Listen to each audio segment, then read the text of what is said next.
Il mio appello è quello di riaprire in sicurezza sia le discoteche che tutti gli altri locali direttamente collegati al mondo della notte. Riaprire in sicurezza il mondo della notte per dare ossigeno a un indotto che solo a Spresiano interessa diversi bar, ristoranti e gelaterie, senza contare i lavoratori direttamente coinvolti.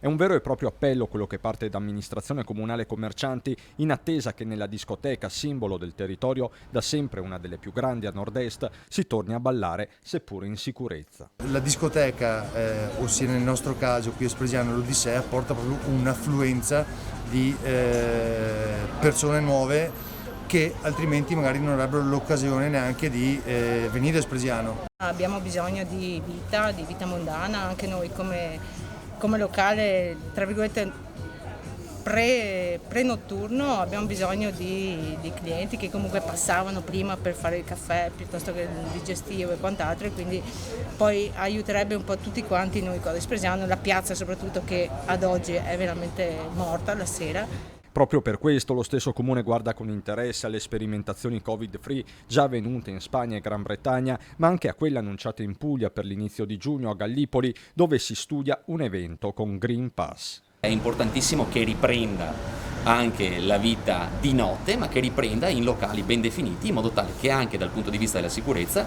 siamo sicuramente più tutelati. Il comune di Spresiano è qui ed è disposto anche a mettersi del suo per fare un'eventuale sperimentazione, e quindi sì, ci siamo anche noi. Spresiano come Gallipoli. Spresiano come Spresiano.